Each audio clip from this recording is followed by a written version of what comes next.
Aujourd'hui, je vais vous parler du projet Trias, et c'est l'un des projets les plus ambitieux que j'ai vu depuis un moment, étant donné qu'il cherche à remodeler l'ensemble de l'industrie du cloud computing, ainsi que d'ancrer la confiance dans tout type de machine fonctionnant sur le logiciel Trias.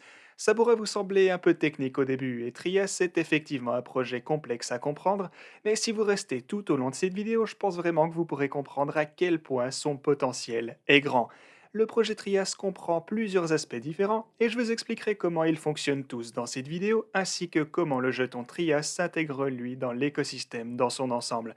Du coup, si tout ça vous semble intéressant et que vous voulez en savoir plus sur le projet Trias dont la technologie est même déjà utilisée dans le monde réel, alors assurez-vous de vous abonner et d'activer la cloche afin de ne pas manquer d'autres vidéos comme celle-ci à l'avenir ainsi que tout le reste du contenu que je publie ici sur cette chaîne.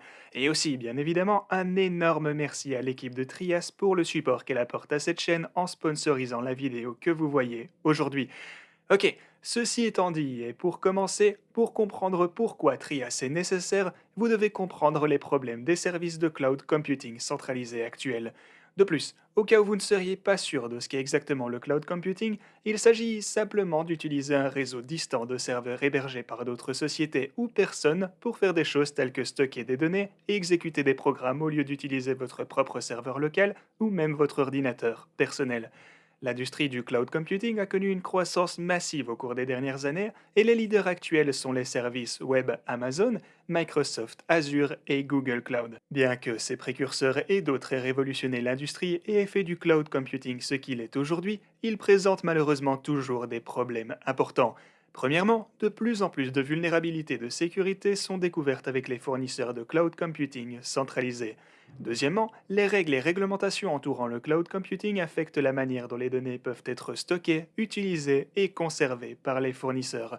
Enfin, ils sont centralisés tout simplement, ce qui n'est pas nécessairement une mauvaise chose de l'avis de tous, mais ça place quand même un énorme pouvoir entre les mains de quelques entreprises sélectionnées. Ces mêmes entreprises récoltent également tous les avantages de la croissance de l'industrie. Avec Trias, par contre, non seulement tous les problèmes que je viens de vous mentionner sont traités et résolus, mais n'importe qui peut rejoindre l'écosystème dans une variété de rôles différents et peut aussi commencer à gagner un revenu pour ses contributions sur le réseau du projet. Un concept important à saisir en ce qui concerne Trias, c'est qu'il ne s'agit pas seulement d'un projet lié aux crypto-monnaies. Bien qu'il intègre tout de même la technologie blockchain et qu'il possède également un jeton natif, sinon on n'en parlerait pas sur cette chaîne, le logiciel décentralisé de Trias en tant qu'offre de service peut être utilisé par tout type de machine, qu'elle soit liée aux crypto ou non. Ça signifie que le marché potentiel que Trias cible est bien plus important que celui des projets axés uniquement sur l'industrie de la blockchain. Voilà, avant de passer au fonctionnement réel de Trias ainsi qu'aux détails de certaines de leurs principales fonctionnalités, je voudrais prendre un petit moment pour partager quelques informations sur l'équipe avec vous tous, car elle est extrêmement impressionnante à la fois en taille ainsi qu'en qualité. L'équipe est effectivement réellement grande et elle cherche encore à s'étendre jusqu'à 300 membres de staff dans un futur proche. Mais tant que maintenant on peut dire qu'ils sont déjà en bon chemin parce que l'équipe compte déjà plus de 100 ingénieurs et scientifiques. Aussi, plus de 20 personnes dans leur équipe sont déjà titulaires d'un doctorat ou d'un master, et le fondateur est le docteur Abang Rouhan, titulaire d'un doctorat en sécurité informatique à l'université d'Oxford, qui effectue des recherches sur l'informatique de confiance, la sécurité dans le cloud et la cryptographie depuis plus de 12 ans. Il existe 3 centres de recherche et développement différents pour le projet, situés à Pékin, Tokyo et Hangzhou, et le projet compte actuellement plus de 40 brevets en instance. Voilà, maintenant que vous savez pourquoi Trias est nécessaire et la qualité de l'équipe derrière le projet, voyons un peu comment tout ceci fonctionne réellement. Pour commencer, il faut savoir que l'infrastructure Trias comprend 3 couches, Leviatum, Promet et Magcarta. Ces descriptions de ces couches pourront sembler un peu déroutantes au début en raison de tous les termes techniques, mais je vais essayer de vous les résumer au mieux d'ici une minute. Alors, pour commencer, Leviatum est une intégration d'environnement d'exécution de confiance, également appelé TEAS, et il y a aussi le Heterogeneous Consensus Graph, un algorithme de calcul de graphes. Les TEAS sont un protocole déjà existant qui est utilisé dans le monde entier et qui existe dans tous les appareils modernes, donc Trias peut être intégré à pratiquement n'importe quel type de machine. Leviatum, de son côté, peut également en quelque sorte servir de couche -1 sous-jacente pour toute autre blockchain.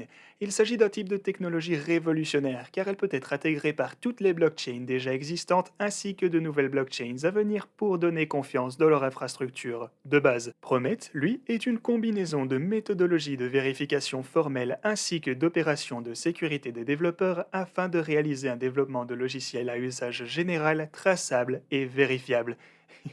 Ok, pour vous la faire simple, ça signifie qu'il peut être utilisé pour créer des composants logiciels et des applications réutilisables que d'autres peuvent ensuite implémenter sans se soucier de leur sécurité. Magikarta est un paradigme de programmation axé sur le consensus pour parvenir à une stratégie de consensus intégrée et autodéfinie pour les dApps d'entreprise de haut niveau. Ok, là je comprends si vous commencez à avoir le cerveau qui chauffe un peu, donc voilà un outil visuel pour comprendre comment chacune de ces couches se superpose. En bas de la pile se trouve Leviatom, où les appareils informatiques réels sont encouragés à rejoindre le réseau Trias pour gagner des récompenses en étant exécuteur, un moniteur ou un diffuseur. Vient ensuite la couche Promet, où les composants sont créés et analysés. Les gens peuvent également gagner des récompenses ici en assumant le rôle de développeur, de constructeur ou de vérificateur de sécurité. La dernière couche est alors Magcarta, la couche la plus dynamique où des écosystèmes basés sur des jetons pourront être créés. C'est sur cette couche que se trouve l'alliance Trias. Trias Alliance est une maison de production pour le développement en chaîne de logiciels décentralisés en tant que service ou DSAAD. Le DSAAS est ensuite déployé par les entreprises. Les distributeurs interagissent également avec cette couche lorsqu'ils stakent des jetons pour rejoindre en tant que franchisés. Sur cette couche se trouve un pool de partage des bénéfices et un pool de rachat pour garantir que les participants soient récompensés, partagent les bénéfices et encouragent le développement open source. Pour résumer tout ce que ça signifie et ce que font ces couches, on peut jeter un œil à la vision de Trias, qui consiste simplement à résoudre les principaux problèmes de confiance existants actuellement avec le cloud computing. Grâce à Trias, toute machine qui calcule ou stocke des données peut fournir une confiance vérifiable qu'elle fera ce qu'on lui a dit de faire et seulement ce qu'on lui a dit de faire. Comme je l'ai déjà mentionné, Trias peut être utilisé pour de nombreuses blockchains différentes ainsi qu'avec différents langages de programmation d'applications différentes. Voilà. Alors, pour continuer, on peut jeter un œil à un exemple de quelque chose qui est déjà construit à l'aide de Trias, et c'est Triaton, une plateforme d'audit de projets décentralisés et gamifiés qui aide également les projets à gagner des investisseurs. Comme la crypto devient de plus en plus courante, il est devenu très facile de lancer rapidement un projet à faible effort afin d'essayer de réaliser des bénéfices rapides.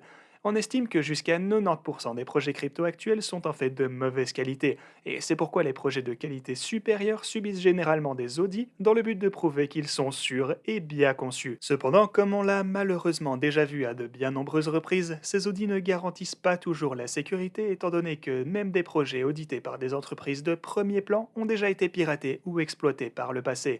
Un exemple récent de ceci est la façon dont, plus tôt cette semaine, Cream Finance a été exploité à l'aide de prêts flash pour une perte totale de 130 millions de dollars. C'est donc pour ceci que Triaton a été créé, afin de fournir au projet un processus de test plus rigoureux que celui de Certic ou d'autres auditeurs bien connus, tout en permettant aux utilisateurs effectuant les tests de gagner des jetons et de voir les résultats de leurs tests.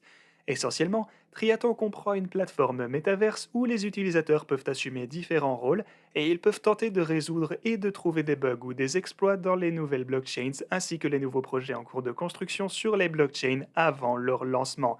Cette méthode de lancement pilotée par les tests aide alors les projets à trouver et à corriger les vulnérabilités avant leur mise en ligne, ce qui conduit bien évidemment à des projets de meilleure qualité et contribue à une distribution équitable des jetons, et ce, étant donné que les personnes chargées d'améliorer le projet reçoivent des jetons en échange de leurs efforts. À ce propos, le jeton qui alimente l'écosystème Trias est le jeton Trias. Il est utilisé pour payer des récompenses pour tous les différents rôles que je viens de mentionner plus tôt dans la section sur le fonctionnement du projet. Trias est disponible sur Ethereum ainsi que la Binance Smart Chain et est aussi tradable sur KuCoin, Uniswap ainsi que PancakeSwap. L'offre totale est de 10 millions, mais l'offre en circulation n'est pour le moment que de 5 millions. Tous les jetons de la ronde de départ ont déjà été verrouillés et il n'y a pas eu de vente privée pour le jeton Trias. On peut par contre voir la distribution actuelle juste ici. Ok, vous trouverez beaucoup plus d'informations et de détails techniques qui expliquent plus en détail ce que je viens de couvrir dans cette vidéo, disponible dans le white paper de Trias et bien sûr sur leur site internet. Du coup, si vous pensez que le projet est intéressant et que vous souhaitez continuer à l'étudier, vous pourrez le faire à partir du lien que vous trouverez juste en bas dans la description. Voilà les gars, c'est tout pour cette vidéo, j'espère qu'elle vous a plu et moi je vous dis à la prochaine.